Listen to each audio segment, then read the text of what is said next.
Bueno, bienvenidos a todos ustedes a este diálogo Conectas sobre corrupción y cómo contener al monstruo que devora la región.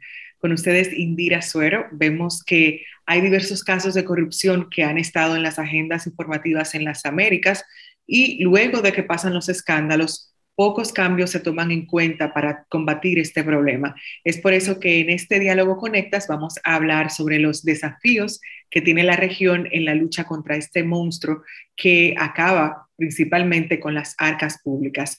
En este diálogo contamos con la presencia de Edna Jaime, quien es directora de México Evalúa. Tenemos también a Andrés Hernández, director de Transparencia por Colombia, y nos acompaña también Laura Alonso, quien es ex titular de la Oficina Anticorrupción en Argentina. Recordarles también que este evento se realiza en alianza con el Hub de Periodismo de Investigación de la Frontera Norte. Este es un proyecto del International Center for Journalists en alianza con el Border Center for Journalists. También tenemos a Iniciativa Sinaloa y a la Agencia de los Estados Unidos por el Desarrollo Internacional y, por supuesto, Conectas. Recordarles otro detalle, y es que antes de empezar nuestro panel, ustedes, el público, pueden escribir sus preguntas en el chat, tanto antes como durante la presentación de nuestros panelistas, y pues más adelante vamos a tomar un pequeño espacio para que estos expertos les respondan. Así que ya saben, pendientes con sus preguntas en el chat. Y vamos de inmediato a empezar con la primera pregunta. Edna, voy a hacerle esta pregunta a usted. Vemos que en este año la región de las Américas tiene a 22 países que no muestran cambios estadísticamente significativos en sus niveles de corrupción. Entonces nos preguntamos, ¿cuál sería el mayor desafío que enfrentan América Latina y el Caribe ante el tema de corrupción? Si es que se puede definir cuál sería el mayor desafío. Mira, me quedé en tu pregunta en que cuál era el principal desafío para los países de la región que no habían visto moverse en el índice de corrupción, de percepción de corrupción. Bueno, el planteamiento que yo quiero hacer esta mañana es que no estamos haciendo las cosas necesarias. Voy a dar 3 puntos. Sería deseable que las oportunidades de corrupción no existieran o fueran muy limitadas. Creo que no hemos trabajado en eso. Creo que tenemos leyes que generan mucha discrecionalidad y que abren los espacios a la corrupción. Creo que no hemos afinado nuestros mecanismos de fiscalización para poder identificar dónde hay irregularidades, pero si lo llegamos a hacer, todo se atora en las instancias de justicia, ya sea la justicia administrativa o la justicia penal. Entonces creo que todo el ciclo lo tenemos muy debilitado y por lo tanto las oportunidades de corrupción siguen existiendo, se siguen aprovechando, los mecanismos de control son débiles, es muy difícil que se logre hacer un caso y se lleve a la justicia. Y si esto ocurre, como ocurre de manera, pero casos muy contados, la justicia no está preparada para procesar estos casos, mucho menos para identificar redes de corrupción, para llevar a cabo una investigación muy completa, identificar quiénes son parte de estas redes de corrupción y desmantelarlas. Entonces, estos ciclos se van a estar repitiendo al infinito porque no estamos haciendo las cosas de manera suficiente para el círculo de impunidad, de corrupción y de impunidad pudiéramos romperlo. Gracias, Edna. Andrés, continuando con esto que menciona Edna, de un círculo que es prácticamente vicioso, y citando también a Transparencia Internacional, vemos que la complacencia en la lucha contra la corrupción da pie justamente a violaciones de derechos humanos de mayor gravedad y también socava la democracia. Entonces, Andrés, ¿podría explicarnos cómo funciona esa espiral viciosa a la que Edna también hizo referencia? Gracias, Indira. Pues yo quiero retomar algo que mencionaste en el planteamiento de la pregunta anterior, si no me equivoco, y es que la corrupción saquea principalmente nuestras arcas públicas y normalmente estamos con esa idea de corrupción igual a pérdida de dinero, pero justamente en esta nueva pregunta que haces yo creo que tocas un punto que es fundamental también para tratar de entender la problemática en las regiones en este momento y también identificar pues cursos de acción. Yo creo que hoy en día está mucho más claro que la corrupción no es solamente un crimen económico, la corrupción es sobre todo un crimen que genera un impacto directo sobre derechos humanos, sobre la calidad de vida de amplios sectores de la población en nuestros países en América Latina. Y por lo tanto eso nos lleva a considerar unas rutas, unas salidas que posiblemente son distintas a las que clásicamente se han venido planteando, digamos, desde aquellas primeras convenciones internacionales, desde aquellas énfasis que se hacían mucho en normas, en instituciones, y poder llevarlo pues a un plano de la realidad. Y lo que estamos viendo es que, volviendo a tu pregunta de cómo funciona este círculo vicioso, en gran medida lo que identificamos por lo menos en Transparencia por Colombia de cómo está afectando a la población colombiana todo este ámbito de corrupción y derechos humanos es que los grandes actores de corrupción, en nuestro caso muy asociados a, por supuesto, redes clientelistas, redes muy fuertes de clientelismo político, también actores criminales interesados en capturar instancias estatales y a grupos económicos que buscan intereses particulares, se enfocan bastante en grandes presupuestos públicos y se enfocan bastante ya no solamente en lograr esa riqueza monetaria, sino también, sobre todo, garantizar impunidad, algo que ya empezamos a poner sobre la mesa, Edna. Entonces, en la medida en que esos grupos corruptos muy poderosos logran ese acceso, como lo decía antes, a recursos, a cargos públicos, a poder influenciar regulación, pero además a garantizar un sistema de impunidad, pues lo que estamos haciendo es perpetuar en gran medida pues esas condiciones que, como lo dije al principio, afectan gravemente los derechos humanos de nuestra población. Claro.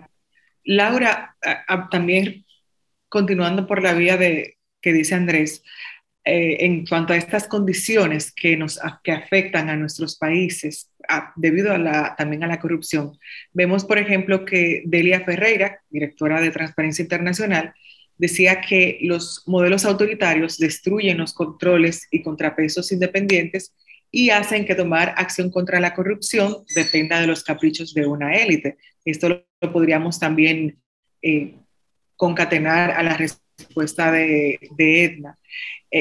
No obstante, vemos que el autoritarismo es un elemento clave y también muy arraigado en la forma de gobierno de nuestros países. Entonces, ¿cómo se puede hacer frente a este modelo de gobierno que en algunas naciones incluso sigue tomando auge e impide estas situaciones que explicaban Andrés y Edna?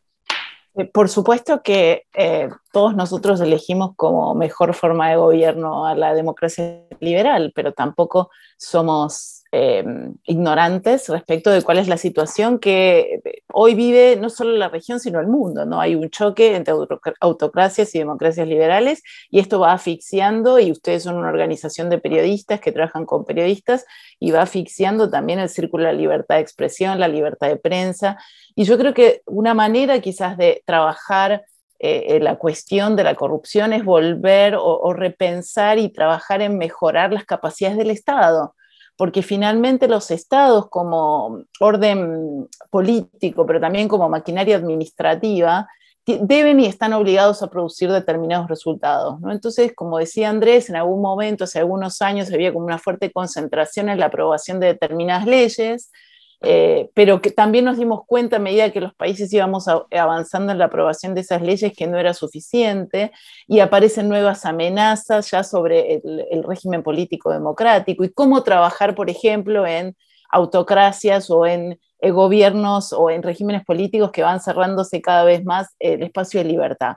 Entonces, primero creo que hay que trabajar en red, que hay que siempre tratar, por supuesto, de fomentar el liderazgo político, porque yo he estado de todos los lados del mostrador, como activista de ONG, miembro de la oposición política en el Congreso, y después como funcionaria pública encargada de una política pública, pero nadie puede hacer el trabajo solo. y menos aún dentro de un propio país, ¿no? Hay que construir redes de funcionarios, no sé, agentes de compliance en las empresas, autoridades regionales, ONGs, periodistas que hacen trabajo de investigación y también fiscales y jueces que están interesados y pueden desarrollar algún tipo de trabajo. Por supuesto, también pensar a gran escala. Y yo creo, y muchas veces, y cierro acá como por mis distintas experiencias de vida, que veo que se repiten muchos esfuerzos en distintos temas o en distintas políticas públicas específicas, cuando en realidad ya conocemos los problemas de esas políticas, sus soluciones, y que deberíamos compartirlas e incluso trabajarlo a nivel regional para implementar esas políticas como combo de alguna manera y tratar de ahorrar los costos de inversión. Y veo que algunas veces también se reproducen mecanismos eh, eh, propios de también las burocracias que financian proyectos de desarrollo, que financian determinado apoyo internacional, cuando en realidad uno puede decir, bueno, hagamos, por ejemplo, un modelo de declaración jurada patrimonial y de intereses que le sirva digo, como régimen, que le sirva a todos los países de la región y que sea llave en mano y cada uno lo toma. Y no, seguimos con esta cosa de particionar y no fomentar la cooperación entre los estados y también la sinergia del conocimiento ya adquirido, porque efectivamente hay mucho conocimiento en los distintos países y desde las distintas áreas que pueden impactar una política anticorrupción, incluido el trabajo del periodismo de investigación profesional y de calidad. Veo que Andrés está sintiendo como en acuerdo con lo que comentas, Laura. Andrés, ¿podría también brevemente respondernos a esta pregunta? Sí, digamos, me parece muy importante el planteamiento de Laura, además a casi 3 décadas de estar América Latina trabajando a la pregunta que ustedes nos invitaron a tratar de resolver el día de hoy, cómo enfrentar este gran monstruo. Y yo creo que, por un lado, es muy importante lo que plantea Laura en términos de esas redes, en su momento lo que se ha considerado como un gran sistema, ¿no? Digamos, si la corrupción en muchos casos de nuestros países es un problema sistémico, es decir, no es un problema aislado, no es una cosa que sucede allá en la esquina, etcétera, hace parte del funcionamiento de nuestros países, está metido, está capturado en distintos ámbitos de la gestión público-estatal, etcétera. Pues la respuesta también tiene que ser sistémica, ¿no? Creo que un poco ese planteamiento de algunos paños de agua tibia o parches que tratan de cerrar ciertas cosas, a veces sirve porque nos ayuda a cerrar, como decía, se han dado oportunidades, riesgos de corrupción, pero cuando le perdemos el foco sistémico a esto, le estamos haciendo un gran favor a la corrupción. Y junto a eso, el tema de poder aprender y compartir conocimientos y fortalecer la cooperación. Yo creo que además hoy en día está clarísimo que y pues también desde hace muchos años la corrupción ha tomado unas dimensiones transnacionales que difícilmente las vamos a poder destrabar o desarticular con la acción aislada de un solo país, ¿no? Y yo creo que esa es gran parte de la problemática, cierro con esto, que tenemos hoy en día en la región, y es que pareciera que esa cooperación no está logrando resultados tan ágiles y tan efectivos cuando la corrupción sí logra encontrar unos mecanismos supremamente ágiles, ¿no? Laura, vemos que hay algo que llama mucho la atención y es que presidentes de la región como Jair Bolsonaro en Brasil y Nayib Bukele en El Salvador tenían la lucha anticorrupción como una de sus principales promesas de campaña, pero no obstante, es poco el avance y más la cantidad de medidas antidemocráticas y regresivas que implementan estos presidentes, continuando también con el tema del autoritarismo. Entonces, ¿cómo puede cambiar un discurso anticorrupción a uno que violente derechos en tan poco tiempo? Bueno, es que yo creo que ha habido una captura desde hace muchos años, incluso antes de estos dos presidentes que vos mencionás, una captura política del discurso anticorrupción, que cuando el liderazgo es correcto y adecuado, uno sabe que puede lograr reformas desde adentro, desde afuera del gobierno o desde el sector privado incluso, utilizando estándares internacionales, pero me parece que hay que trabajar digamos, con cierta inteligencia estratégica y también con táctica en cómo sortear esta captura de la narrativa anticorrupción, que también un poco alimenta un círculo vicioso, ¿no? Que va en contra del propio espíritu, porque finalmente, como tú dices, bueno, se plantea toda esta expectativa y después las cosas terminan atoradas en el Poder Judicial, o si hay juicios, si hay condenas, las personas condenadas terminan libres porque se les achicó la condena, entonces hay un problema en el Código Penal, con lo cual yo quiero volver a la cuestión de las redes y los sistemas que decía Andrés, porque un punto que yo noté en mi carrera pública sobre todo es el extremado sesgo, sobre todo de la mirada legal contra la corrupción, ¿no? Es como que si hay una ley, arreglamos el problema de la corrupción, y justamente incluso hay grandes proyectos institucionales que han legalizado sistemas anticorrupción, por ejemplo en México, y luego de un tiempo vemos que esa por ahí no necesariamente es la corrupción, perdón, la solución, no fue un fallido.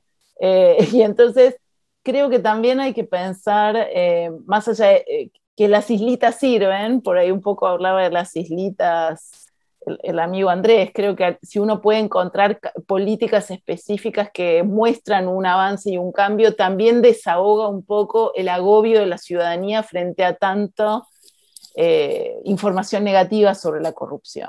Y también agrego un punto, y lo dejo acá, yo no soy una fanática de la digitalización orientada a luchar contra la corrupción, no la digitalización por sí misma, sino con una mirada clara de qué va cuando se digitaliza un proceso administrativo, se lo hace para luchar contra la corrupción y ganar en eficiencia y en transparencia. Llama la atención que lo que comenta Laura sobre el hecho de que lo que más vemos son noticias negativas sobre la corrupción, pero lamentablemente no lo contrario. Edna, vemos que ciertamente la pandemia de COVID influyó en todos los aspectos de nuestras sociedades y tuvo también un peso mucho mayor en el sector salud, pero ¿cuáles considera usted que son los efectos que tiene o podría tener la pandemia en esa lucha contra la corrupción? Bueno, seguiría el hilo argumentativo de Laura. O sea, pienso que la pandemia sí aceleró procesos de digitalización en distintos servicios públicos. Entonces, si esta tendencia, o sea, existía, se aceleró con la pandemia y logramos dar un salto cualitativo o cuántico importante en esa dirección, entonces creo que estaremos abordando uno de los temas que se han planteado en esta mesa, que es cerrar oportunidades de corrupción. Que la digitalización, acelerar el uso de tecnologías, pues va a permitir tener más transparencia en puntos clave, en las cadenas de corrupción. Entonces, como un efecto muy inmediato, puedo ver pues esa oportunidad que se abrió y que avanzó de manera importante con la pandemia. Ahora, en el marco, el otro lado de la moneda, en el marco de una situación excepcional, se tomaron muchas decisiones también excepcionales, que en algunos casos pues se saltaron las leyes vigentes. O sea, en lugar de llevar procesos de licitación competidos, la pandemia nos llevó a utilizar mecanismos extraordinarios para la adquisición y para la contratación. Entonces, vamos a ver qué saldo deja. O sea, por un lado, esta oportunidad de cerrar espacios de corrupción a través de la digitalización, pero por otro lado tenemos que ver que esta situación extraordinaria no haya exacerbado, o sea, los incentivos y las oportunidades de corrupción, y creo que lo que deberíamos es aprender a cómo reaccionar con mecanismos de control suficientes ante una emergencia, para que no sea esto un pretexto para poder incurrir en actos de corrupción. Pero también permíteme, Indira, reaccionar a lo que he escuchado de mis colegas. Me parece bien importante esto de que hemos hablado de la fragmentación. Estoy viendo aquí la imagen de Conectas, de estos polos unidos, y me encanta, y creo que eso no lo tenemos en el tema de la corrupción. Las instituciones que tienen funciones anticorrupción están cada una por su lado.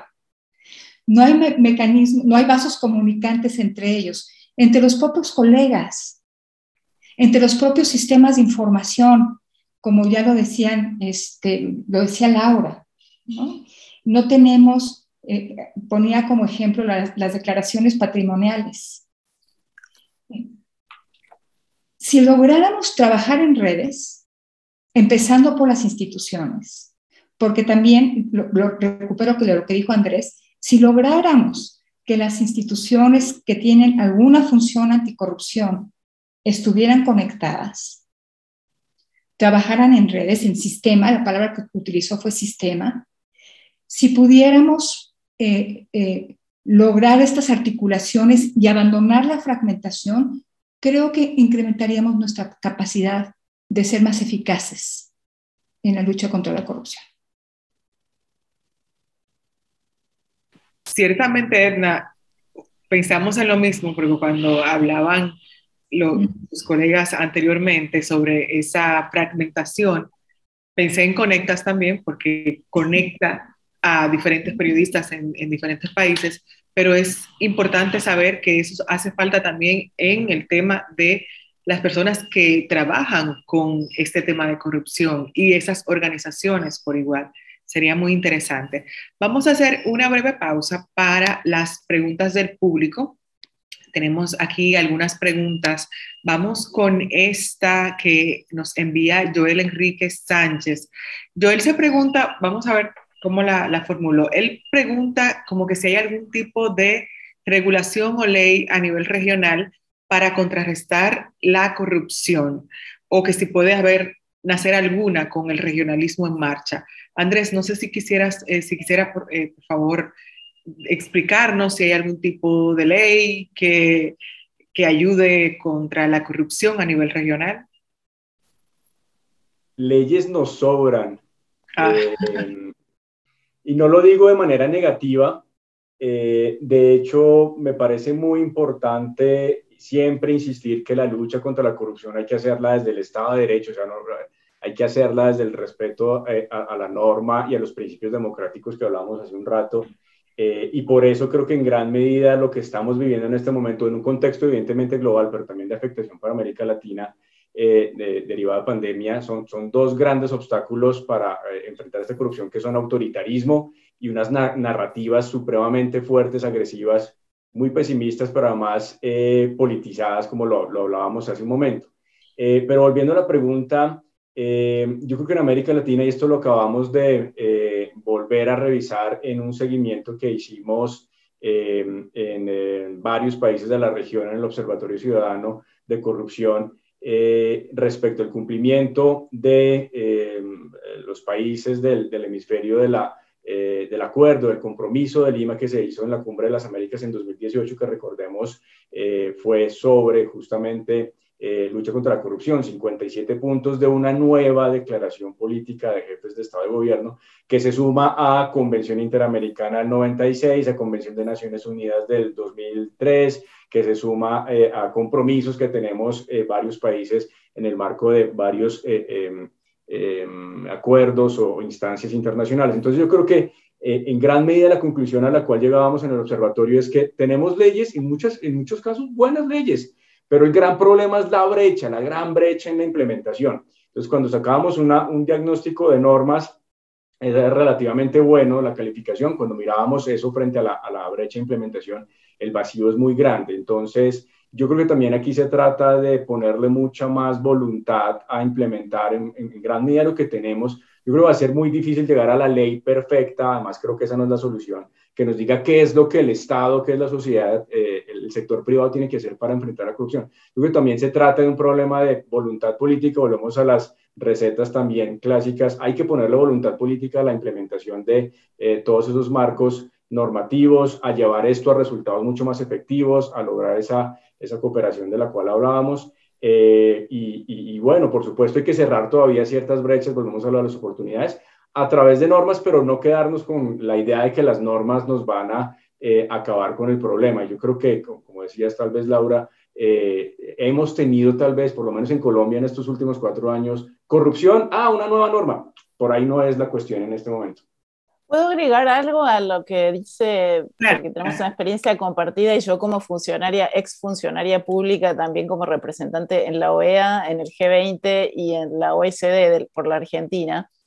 La verdad es que nuestra preocupación como país, y hicimos esa propuesta y la República Argentina hizo una donación a la OEA para estudiar qué reformas se pueden hacer al mecanismo de seguimiento del cumplimiento de la Convención Interamericana contra la Corrupción, que es finalmente el instrumento legal que todo el continente, salvo creo que algún país, ha ratificado. Entonces, ese es nuestro instrumento que llamativamente, a diferencia, por ejemplo, de la Convención Europea o los tratados europeos contra la corrupción, nosotros no tenemos sanciones.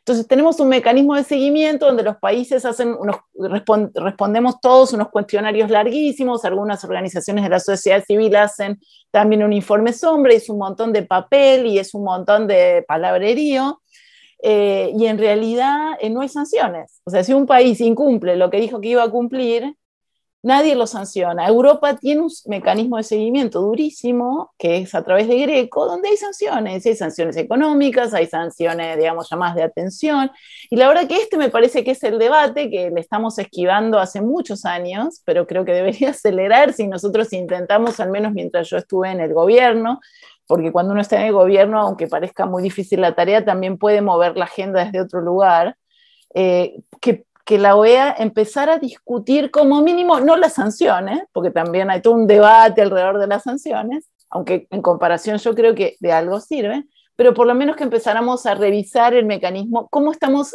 siguiendo el cumplimiento que hacen los países de América del propio instrumento legal que nos dimos, regional, ¿no? Me gustaría agregar algo. Sí, Edna. Algunos tratados comerciales incorporan consideraciones en materia anticorrupción. Por ejemplo, recientemente reformulado TEMEC sí tiene un capítulo anticorrupción. Vamos a ver cómo opera, que no solamente sea pues algo simbólico, un llamado a misa, como se les dice, sino que sí sea un instrumento para las partes para poder entablar una controversia. Por ejemplo, sí está bien establecido el tema de las compras gubernamentales. Entonces, si uno de los socios identifica que hay una práctica fuera de lo que establece el tratado comercial, ¿qué pasaría? Existen también temas muy importantes de compliance por parte de las empresas. Y en el caso de los tratados comerciales, el que México está negociando con la Unión Europea, también tiene un capítulo de democracia, reglas del juego. Entonces, habría que ver si estos mecanismos, que creo que tienen más dientes, pueden cambiar conductas. O sea, tengan la suficiente potencia para poder cambiar conductas. Yo no quiero interrumpir, pero...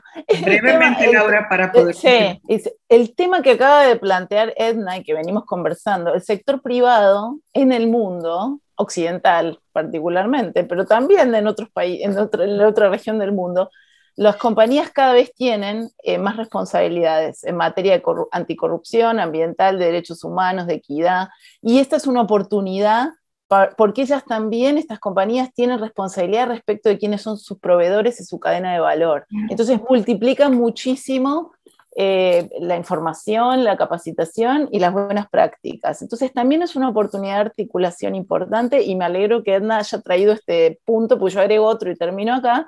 El Fondo Monetario Internacional en 2018 aprobó su marco de buen gobierno y anticorrupción. Y todavía es una incógnita, y por lo menos yo en Argentina estoy viendo cómo lo van a implementar, porque yo creo que es una gran incógnita, lo han aprobado y no saben qué hacer con él. Bueno, y también ahí hay una oportunidad de trabajo global, mucho más que regional. Hay mucha oportunidad de trabajo en todos sentidos cuando se trata de corrupción, imagino, de acuerdo a lo que dicen. Vamos entonces a continuar con esta conversación y ahora vamos a hablar sobre casos concretos.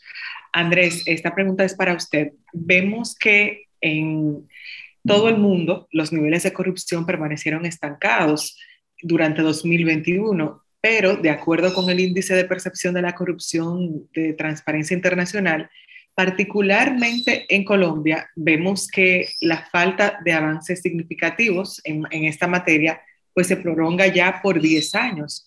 ¿Qué nos indican estos números en el caso de Colombia?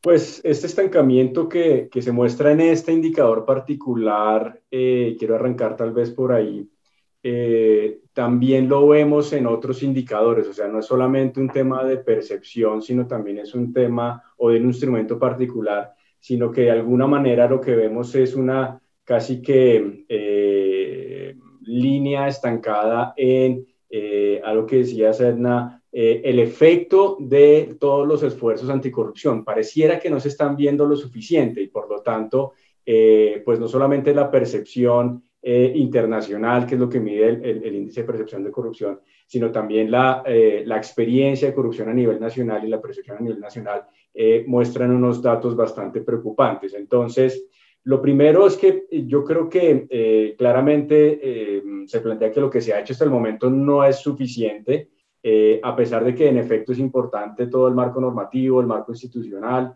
Yo creo que en Colombia hemos tenido unas iniciativas de nuevo, de diseño institucional bastante importante en los últimos años, los marcos alrededor de acceso a la información pública, fortalecimiento de plataformas de contratación, todo el tema de régimen de conflicto de interés para funcionarios públicos, pero vuelvo al punto del delivery, de cuál es el resultado de todo esto.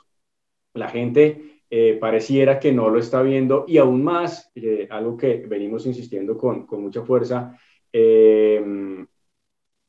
es el nivel de afectación que sigue generando la corrupción, como lo dije al principio, en materia de calidad de vida y garantía de derechos humanos. Y entonces esto nos ha llevado incluso al punto de empezar a plantear la necesidad de visibilizar los daños causados por corrupción a nivel individual, colectivo, social, y empezar también con esa noción de reparación de daños para también buscar una nueva salida que por un lado nos ayude a desincentivar nuevos actos de corrupción, pero también a que la gente en el día a día logre ver, bueno, pasó un acto de corrupción y entonces en vez de quedarme 20 años ahora sin la vía, sin el servicio, etcétera, lo que necesito es un mecanismo muy ágil de reparación de daños para que ese derecho que la corrupción dejó de satisfacer pueda ser entonces garantizado lo antes posible, ¿no? Yo creo que por ahí puede haber parte de las respuestas y por supuesto, y cierro con esto, frente a lo que enfrentamos y lo que vemos hoy en Colombia, es que se necesita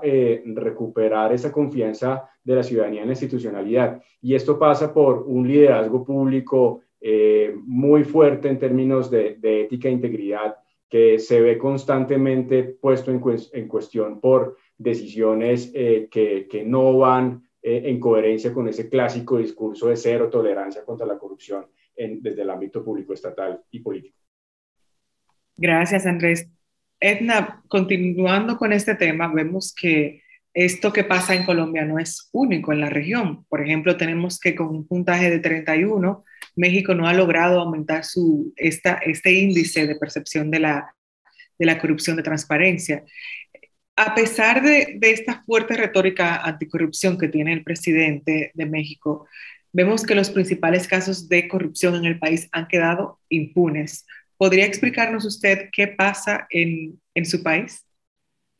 Claro que sí. Bueno, decirles que tuvimos hace unos años un ejercicio muy completo para formular un sistema nacional anticorrupción en el país que pudiera tener reflejo en cada uno de los estados. En términos muy simples, y lo voy a resumir, era tratar justamente de conectar todas las piezas que tienen que ver con la lucha anticorrupción y armar un buen sistema, o sea, que se comunicaran, que pudieran trabajar de manera conjunta, que pudieran definir una política anticorrupción entre todas ellas. Y un componente innovador es que en este sistema habría un comité de participación ciudadana.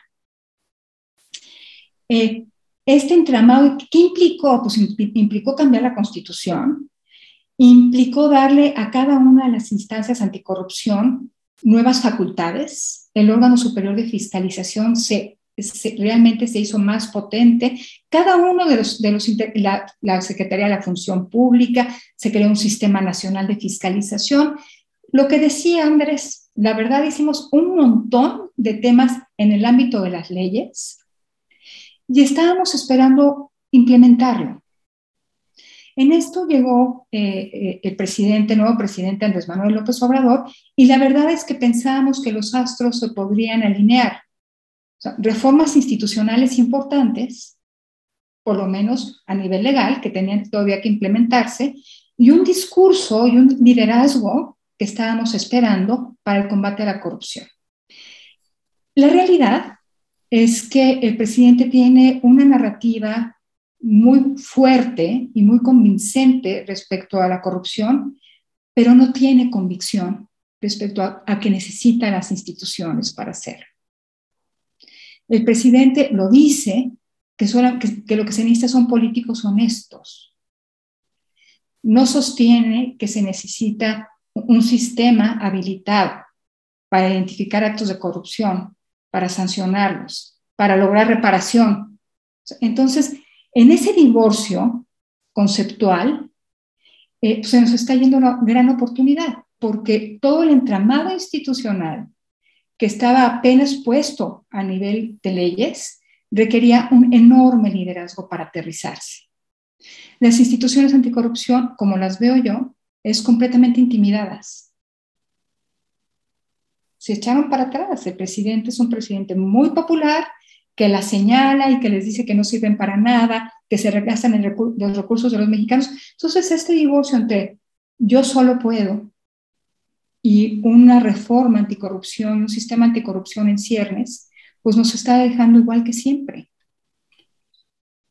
con oportunidades de corrupción abiertas, con poca vigilancia en las instituciones públicas, y simplemente seguimos repitiendo el pacto de impunidad, pues, que ha existido en el país por siempre. Claro, entonces, claro, no veo avances. Tuvimos una oportunidad. Espero que este esfuerzo anticorrupción, ahora encorchetado, lo podamos retomar unos años más adelante. Lo que sí queda claro es que una persona, por más honesta, no puede sola. Necesita instrumentos del Estado mexicano, mecanismos de los más diversos, una gran coalición para lograr combatir la corrupción. Sí, sin lugar a dudas, Edna. Laura, vemos que Argentina cayó 18 puestos en un ranking internacional que mide la corrupción, y también en 2021, por ejemplo, ocupó el puesto 96 entre 180 países en el índice anual de transparencia internacional. ¿A qué se debe esta mala nota? ¿Y ahí hay algún tipo de relación de lo que pasa en Argentina con lo que ha pasado también en México y en Colombia? Bueno, yo voy a hablar de la experiencia gubernamental que me tocó a mí, hablando del liderazgo público, ¿no? Porque el liderazgo público está permanentemente asediado por la desinformación y la difamación constante. Entonces, la verdad es que uno tiene que estar muy enfocado, y lo que nosotros hicimos era trabajar en red dentro de la administración para definir nuestras prioridades, e incluso, como yo también tenía una experiencia parlamentaria previa, entonces había proyectos de ley y escritos, y teníamos contacto y capacidad de lobby con un montón de actores dentro del Congreso.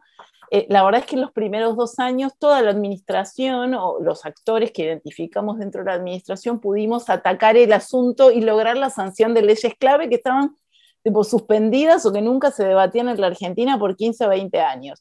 Pero además nosotros tuvimos un mandato de la Casa Rosada, que es el lugar donde trabaja el presidente de la Argentina, de relacionarnos con los organismos internacionales y traer las mejores prácticas en legislación, pero también en regulación administrativa, vinculadas a toda la materia que uno podría llamar transparencia, ¿no? Entonces, que iba desde la digitalización de las compras públicas, la apertura del presupuesto público, los datos abiertos, el control de las declaraciones juradas y los conflictos de intereses. Y entonces trabajamos mucho con la OECD, aprovechamos la presidencia del G20 en 2018 para prepararnos en ese sentido. O sea, fuimos como tomando, y es un camino lleno de guijarros, ¿no? Porque entonces siempre mi orientación, como soy politóloga, es en policy, no es tanto en los casos, y este es el problema también que algunas veces enfrentamos en el día a día, porque el día a día la prensa, la opinión pública está sobre el caso y quiere el juicio y quiere el castigo y quiere la condena, y los que hacemos policy tenemos como una mirada más de mediano y largo plazo. Pero, y para cerrar con esto, nosotros, por primera vez la Argentina logró juzgar por corrupción a un vicepresidente y lo condenó, y lo inhabilitó para ejercer cargos públicos. La Argentina logró condenar en un caso que para mí, desde que yo fui legisladora, y ayer se cumplieron 10 años, fue la tragedia ferroviaria de Once, que fue en la estación de Once, donde murieron más de 50 personas y hubo más de 800 heridos, y que fue una tragedia provocada por la corrupción. Y después de ser legisladora me tocó como jefa de la Oficina Anticorrupción tomar la decisión de que un equipo de mi oficina de abogados trabajara en el juicio como querellante junto al fiscal y a las querellas de los familiares, y logramos las condenas que probaron la corrupción, pero todavía estamos esperando, bueno, yo ya estoy fuera, ¿no? Entonces acompaño con el sentimiento, estamos esperando la instancia superior, que la Cámara de la Casación Penal y en su defecto la Corte digan lo que el fallo no dijo, que fue que la corrupción provocó el estrago. Y ese me parece que es la gran apuesta en este caso que hemos tomado ahora. Pero como verás, digamos, el proceso es siempre accidentado, no es perfecto. Yo creo que hay que trabajar inteligentemente para encontrar los actores, que esos actores de alguna manera hay veces que yo veo a mis colegas, ex colegas del mundo de las ONGs, como muy obsesionados en alguna cuestión legal, y cada vez yo creo, como muchos expertos, que las instituciones, por supuesto que son normas que modelan conductas y están hechas de esas normas y esas prácticas, pero también de los liderazgos. Y hay momentos que hay liderazgos distintos, no solo en una institución, sino en varias, y esos son los momentos de ventana de oportunidad donde uno tiene que aprovechar. Y bueno, algunas veces, no lo voy a decir yo sola, nos hemos sentido bastante solos muchos de nosotros. Pero además, otro punto, dentro de los organismos hay mucha gente, empleados públicos, que saben hacer su trabajo, pero que si no se los contagia con el liderazgo público adecuado, hacen un trabajo rutinario. Si se enganchan en un proyecto institucional y ven un sentido de trascendencia en el trabajo que están haciendo, te puedo asegurar que nadie te va a reclamar un aumento de sueldo, porque lo que están viendo repaga, o sea, sus logros son y su prestigio se basa en el resultado de su trabajo. Entonces creo que hay muchas aristas para mirar. En la experiencia nuestra, sinceramente yo tengo como algunos apuntes para escribir. Laura. Sí, para escribir en algún momento esto y para compartirlo, porque creo que, volviendo a lo negativo, hay cosas positivas para contar. Y hay que compartir un poco más estas experiencias. Claro.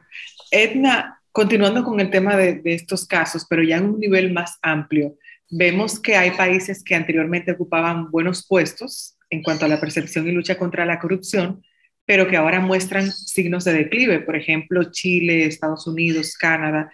Brevemente, por cuestiones del tiempo, pero ¿podría explicarnos estos casos?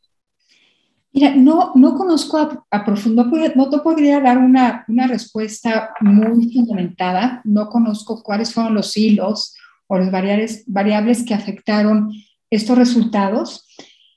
Lo que sí puedo decir es que sí tenemos como un deterioro continuo relacionado con nuestra relación con la democracia. Y que estos indicadores sí han venido deteriorándose en la región. O sea, no sé si hay alguna excepción. Estamos hablando ahorita del índice de percepción de corrupción. Me voy a saltar tantito al Latinobarómetro. Sí me sorprendió muchísimo. O sea, ver una gran decepción, un componente de decepción nuestra con la democracia. Y creo que va uno junto con el otro. O sea, vemos que no necesariamente nuestros problemas cotidianos se ven resueltos. Vemos que no necesariamente las instituciones operan para combatir la corrupción. Además, vivimos en un entorno, en un contexto con mucho más acceso a la información. Las redes sociales han venido a revolucionar la manera en que nos vemos a nosotros mismos respecto al mundo. Tenemos muchos más referentes. Entonces, creo que todo eso pues afecta nuestras percepciones sobre la calidad de gobierno que tenemos. Y pienso que en un entorno tan complicado, sostener gobiernos con legitimidad es muy difícil. Entonces, sí me preocupa que estos países que son, algunos de los que mencionaste, que son democracias consolidadas, empiecen a caer en algunos de estos indicadores y que aún incluyendo democracias, ciudadanos de democracias muy desarrolladas, empiece a haber como una tentación de ver para otros lados, de pensar que hay otros regímenes de gobierno que podrían dejarnos mejor. Entonces, mi conclusión es que las democracias tienen que, las instituciones, las democracias, los liderazgos dentro de las democracias, tienen que entender el enorme reto que tienen frente a sí. Aquí no hay periodos de gracia. Aquí se da resultados, se mejora la respuesta del gobierno al ciudadano, porque todo lo demás trabaja en contra de quien tiene un cargo público, de un político, de una administración. Entonces, pues lamento mucho que eso esté sucediendo y que se incluyan a países que antes eran muy estables en el índice, y creo que nos debe llevar a una reflexión profunda de cómo revitalizar la democracia, los valores democráticos, para que no estemos cruzando rayas que después nos lleven a regímenes más autocráticos, donde no se les va a dar respuesta a nuestros problemas, pero sí va a haber una merma en la protección de nuestros derechos. Es un gran reto, ciertamente es un gran reto, no solamente en un solo país, sino a nivel regional. Así es. Vamos ahora a hacer una pausa también para las preguntas del público. Tengo dos preguntas que voy a combinar en una. Una es de Lisette Bond, de Venezuela, y otra de Constanza Vanegas, desde Colombia. Lisette pregunta que si algún país en América Latina ha logrado avanzar en la lucha contra la corrupción, y Constanza pregunta que si existe algún país que sea un caso de éxito en el proceso de estado de cambio de un estado corrupto a un estado correcto. No sé si alguno de ustedes tenga esta respuesta, pero invito a que quien crea que la tenga, pues la diga. Andrés, veo que habilitó su micrófono. Sí, siempre es una pregunta un poco compleja de responder, pero muy necesaria. Al final sí hay que preguntarnos, bueno, entonces, ¿quién lo está haciendo bien? Sí. Nosotros el año pasado hicimos un análisis un poco justamente de esos países. El mismo índice de percepción de corrupción te permite ver en las estadísticas desde 2012 hasta hoy qué países tienen un cambio significativo en términos de la metodología de ese índice. Cualquier país que se haya movido hacia arriba o hacia abajo más de 5 puntos significa ya poder analizar un cambio significativo. Y viéndolo a nivel global, pues hay varios países que han logrado este tipo de cambios, pues algunos con más éxito que otros. Corea del Sur, Estonia, Botswana han hecho estrategias que luego están reflejadas en indicadores como estos, que son bastante relevantes. Pero la alerta aquí es, ojo con tratar de hacer el copy-paste, ¿no? Eso no funciona. Tenemos que analizar bastante bien las condiciones de cada país, lo decíamos antes, en términos de condiciones democráticas. Por ejemplo, siempre se habla de Singapur como uno de los países que ha logrado un gran éxito, y al final pues uno se pregunta si en medio de un régimen, digamos, de corte un poquito más autoritario, pues esos cambios son sostenibles y deberían funcionar. De repente es más interesante ver cómo se logran cambios en el marco del respeto de regímenes democráticos, y por ahí creo que debería ser la ruta para la región. Yo, infortunadamente, en la región, en los años que vengo trabajando en esto, no podría identificar como un país, el país que lo ha logrado hacer, pero sí logramos tener distintos elementos muy interesantes de avances en distintos ámbitos de algunos países. Algunos han avanzado bastante, por ejemplo, todo el tema de régimen de conflictos de interés, que en Colombia, por ejemplo, eso pareciera que no se entendiera todavía. Los regímenes alrededor de transparencia en la política, en el financiamiento de la política, unos países con algunos avances más que otros. Entonces yo creo que al final también se trata de ver qué está funcionando, volviendo a ese planteamiento que hacíamos hace un rato de esa cooperación, de ese aprendizaje, para terminar de armar ese planteamiento, esos distintos factores que ayudan a que un país avance, en función además de sus condiciones particulares. Y me encanta siempre que tengo paneles con colegas de Argentina o de México, porque es que una cosa es hablar de un Estado federal, otra cosa es hablar de un Estado centralizado como Colombia. Entonces, estamos hablando de peras, ni siquiera con manzanas, como con gatos. Entonces, eso es muy importante, las condiciones locales. Claro.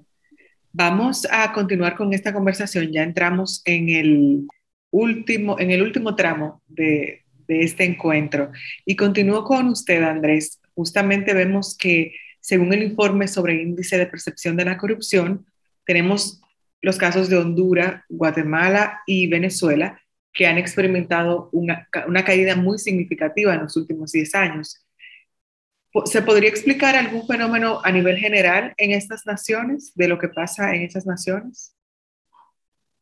Pues para hacer la respuesta corta y dejar, por supuesto, tiempo para Laura y para Edna, en general lo que identificamos en el análisis del índice de percepción de corrupción, de nuevo, tratando de cruzarlo con otras variables, es que aquellos países que tienen condiciones de deterioro en ese sistema de pesos y contrapesos, es decir, países donde se encuentran regímenes cada vez más autoritarios, que concentran poderes, que logran capturar, por ejemplo, al legislativo, al judicial, por supuesto. Son países que tienen unos desempeños, por supuesto, bastante bajos en el índice de percepción de corrupción. Y otro dato muy interesante es que también aquellos países donde hay un mayor respeto por la libertad de expresión y la participación ciudadana son países que muestran un mejor desempeño en el índice, mientras que sucede lo contrario en países donde esa libertad de expresión, esa participación ciudadana, justamente en la formulación de políticas públicas, como lo defendías, Laura, y adhiero a eso, funciona. Cuando las condiciones son deterioradas, el resultado en el índice es bastante bajo. Creo que esto es parte de lo que explica esta situación en estos países, donde vemos condiciones para el espacio cívico cada vez más deterioradas, para la libertad de prensa también supremamente complicadas, y por supuesto ese casi que rompimiento del sistema de pesos y contrapesos, ¿no? Yo creo que por ahí va parte de la respuesta. Sí.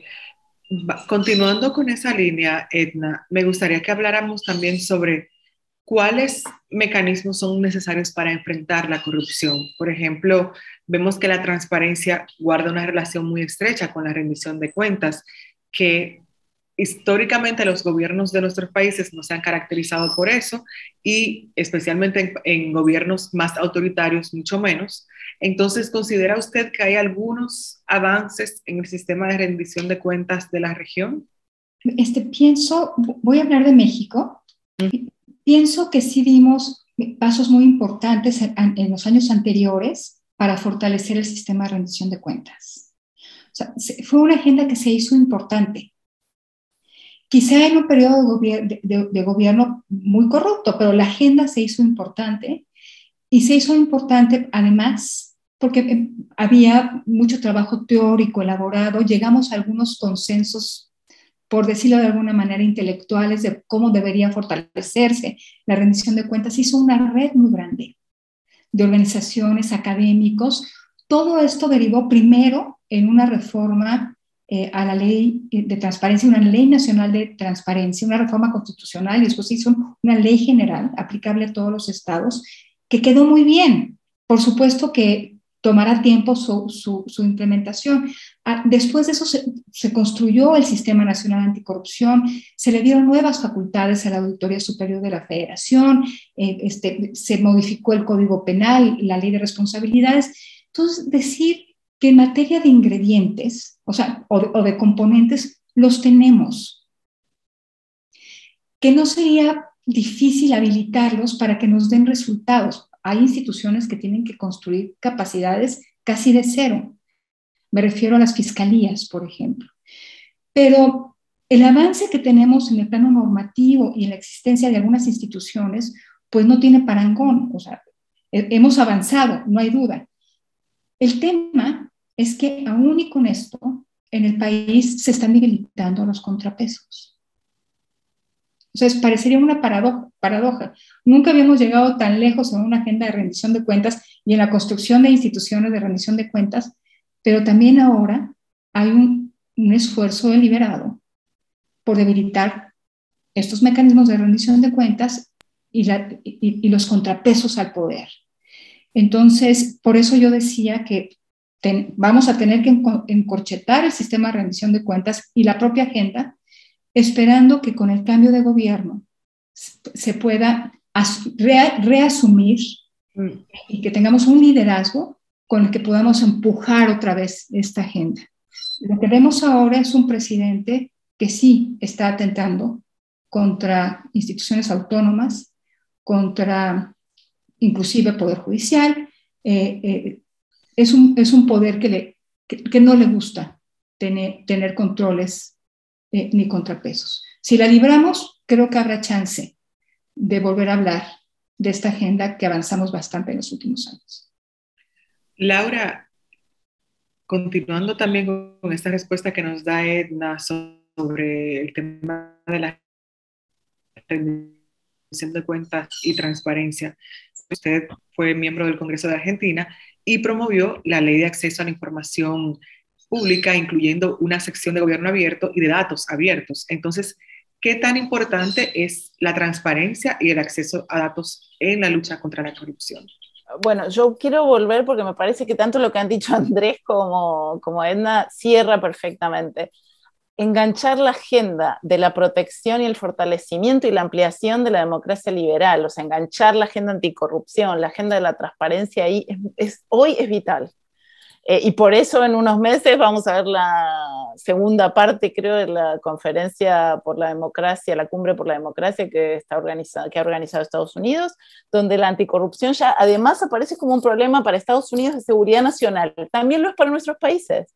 El narcotráfico, la trata de personas, el dinero ilegal, o sea, el terror y el financiamiento del terrorismo, el financiamiento de actividades políticas a través de fuentes ilegales. O sea, aquí hay un punto que para nosotros es vital si queremos mantener a nuestros países bajo un orden político donde la libertad sea lo que prime, digo, las libertades civiles, las libertades políticas, las libertades económicas, que es otro punto también. Entonces, enganchar estas agendas, que fue más o menos como cuando empecé yo trabajando en Poder Ciudadano, que es el capítulo de Transparencia Internacional en la Argentina. Nosotros trabajamos, por ejemplo, la agenda de la independencia del Poder Judicial y cómo se seleccionan los magistrados. Y a Transparencia Internacional era un tema que no le interesaba, creo que Andrés puede dar fe de esto. Y a lo largo de estos 20 años nos hemos dado cuenta que la independencia del Poder Judicial y sus capacidades administrativas también para ejercer justicia son súper importantes. Lo mismo que las capacidades administrativas que debe tener el Estado y el empleo público de carrera y todo el concepto de la gestión pública orientado hacia la transparencia, la lucha contra la corrupción y el cumplimiento de todos los compromisos internacionales. Entonces yo sí creo que hay, y esto no se puede desperdiciar, una experiencia de fracasos, de pequeños momentos o de momentos excepcionales que permiten tener una esperanza, pero que esto debe estar atado a la defensa de la libertad de expresión, de la libertad de prensa, de un periodismo de calidad independiente, seguir cuestionando, como lo hicimos durante muchos años, el financiamiento de medios y de periodistas a través, por ejemplo, de la publicidad oficial o de directamente pagos ilegales. Este es un punto que también contamina el trabajo periodístico porque infecta la ética y el profesionalismo del periodismo y baja la credibilidad en los periodistas. Y la verdad es que yo debo decirte, porque he trabajado en todos lados del mostrador, la presión pública, la presión del periodismo, la presión de la oposición política siempre suma, siempre sirve, porque incomoda. Y cuando uno es un republicano y está en una oficina pública, necesita y debe ser incomodado para moverse, a dar una explicación, a tomar una decisión administrativa en un sentido, a proponer un nuevo proyecto de ley, a hacer una nueva política pública. Por eso la democracia republicana y liberal es importante, porque claro, cuando se elimina el debate, venga de donde venga el debate, cuando se elimina el cuestionamiento, esta agenda no se mueve. Entonces, sí o sí, si nosotros luchamos contra la corrupción, tenemos que proteger y defender a la democracia.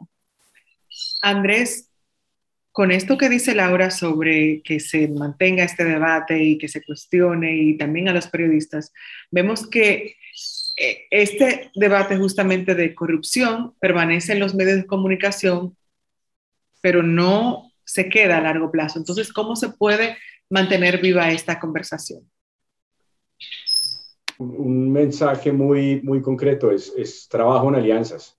Evidentemente el rol de los medios y los periodistas es poder poner sobre la opinión pública parte de lo que están evidenciando, pero no necesariamente el rol del periodismo y de los medios de comunicación es mantener un seguimiento permanente, sistemático. Es donde entramos organizaciones sociales, donde entra la academia, donde entra el sector privado, donde tenemos todos que hacer una parte también de esa corresponsabilidad de lucha contra la corrupción. Entonces, algo que hemos intentado y creo que con relativo éxito en Colombia es justamente ver cómo analizamos mucho más esos datos de un periodismo serio, de un periodismo que está investigando permanentemente la corrupción para transformarlo justamente en aprendizajes que nos puedan llevar a diseño de políticas, de nuevas estrategias. Yo creo que en gran medida esa palabra clave es alianzas sostenidas, alianzas además que sean estratégicas, yo creo que en el sentido de tener y compartir intereses sin tener que mezclar además roles. Yo creo que el gran punto, volviendo a la democracia liberal, es que hay una gran diversidad de actores y entre esa diversidad de actores es que nos podemos complementar para proteger ese propósito común del cuidado de lo público en general, ¿no? Laura y Edna, voy a finalizar con ustedes en cuanto a recomendaciones. ¿Qué medida prioritaria ustedes consideran, aparte de la que mencionó Andrés, consideran que se debería de tomar para cambiar esta tendencia al estancamiento que sufre nuestra región? Esta sería la pregunta de cierre para esta conversación. Bueno, contesto yo. Bueno, Edna. En una situación normal, pues quizá yo enfatizaría la persecución penal. No es que me encante el punitivismo, pero sí creo que sin ese eslabón de la justicia, pues no se puede cerrar el círculo y no se puede acabar con impunidad. Y el Estado no puede mandar la señal de que tiene las capacidades para sancionar a quien viole la ley. Entonces yo me concentraría en eso. En una situación extraordinaria, y creo que en México lo estamos, yo pongo el énfasis en otra cosa. Ya lo acaba de decir muy bien Laura y Andrés. En la defensa de la democracia liberal, creo que la voz del periodismo es insustituible. Insustituible. En esta situación extraordinaria en la que vive el país, ustedes saben que hay mucha violencia contra los periodistas. Yo pondría las capacidades del Estado, pero también las redes sociales en la protección de la voz, de la voz, de la experiencia, del trabajo del periodismo. Ese sería mi foco de atención en una situación excepcional. Laura. Bueno, yo me voy más para complementar a la mirada más de policy. Yo creo que tendríamos que trabajar en proyectos comunes, regionales, que pueden tener que ver con normas o no, pero sí incluir la digitalización de la información vinculada a las compras públicas y que eso puede traer también cambios en los pasos de cómo los países hacen las compras públicas, porque lo que dijo Edna al principio, todos lo hemos visto respecto de las compras directas durante la pandemia, que todavía ni sabemos, o sea, hemos visto algunos datos general, pero todavía no hemos logrado estudiar completamente sobre todo lo que sucedió en 2020.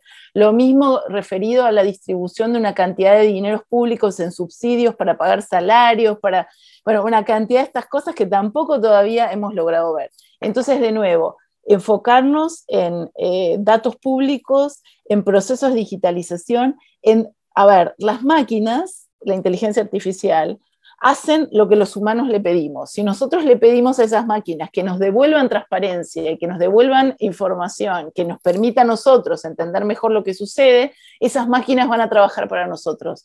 Si nosotros no entendemos y dejamos que otros programen esas máquinas y que nos digan, pero esta compra es digital, sí, pero esa compra sigue teniendo los mismos vicios que el proceso en papel, digo, el proceso en formato papel o el proceso no digital, entonces no estamos resolviendo el problema. Y creo que acá hay una discusión para dar en todos los países, incluso hasta para encontrar en los próximos 5 años un proyecto común. No sé si en todos los países de la región, pero en los 5 o 6 países más grandes, ¿no? Y en empezar a estandarizar nosotros en cómo hacemos, por ejemplo, las compras de infraestructura, en cómo distribuimos los subsidios sociales, en cómo hacemos las transferencias de los recursos del Estado a las empresas del Estado, porque cada vez más, en estos últimos 20 años, muchas de las empresas que América Latina privatizó se han vuelto a transformar en empresas de propiedad estatal y son un agujero negro de financiamiento de la política y del déficit fiscal. Entonces creo que hay como 3, 4 líneas de trabajo que podríamos encontrar comunes, de llevar estas propuestas donde efectivamente los organismos internacionales deberían funcionar como palanca para incentivar a los países a que estandaricen determinado, me parece que ya compras públicas digitales, siguiendo determinados procesos, no son una cuestión de soberanía nacional, son una cuestión de transparencia y de eficiencia de los recursos públicos. Y creo que hacia eso tenemos que trabajar. Bueno, ciertamente este tema de la corrupción es uno que da para hablar por muchas horas, y más en nuestros países que estamos tan acostumbrados a este tema. Bueno, despedir este panel agradeciendo principalmente a nuestros panelistas. Tuvimos en este panel a Edna Jaime, directora de México. Muchas gracias. Gracias, Edna. También tuvimos a Andrés Hernández, quien es director de Transparencia por Colombia. Gracias. Gracias, Andrés. Y tuvimos también a Laura Alonso, quien es ex titular de la Oficina Anticorrupción en Argentina, entre otras cosas también. Muchas gracias. Gracias, Laura. Bueno, este fue el panel sobre corrupción, cómo contener el monstruo que devora la región. Este fue un diálogo Conectas que se realizó en alianza con el Hub de Periodismo de Investigación de la Frontera Norte, un proyecto del International Center for Journalists, en alianza con el Border Center for Journalists, también Iniciativa Sinaloa y la Agencia de los Estados Unidos, y por supuesto de los Estados Unidos para el Desarrollo Internacional, y por supuesto Conectas. Invitarles a ustedes a abundar un poco más sobre este tema de la corrupción en nuestros países en el sitio web de Conectas, y también a seguir esta conversación a través de las redes sociales. Con ustedes estuvo Indira Suero y pasen feliz tarde.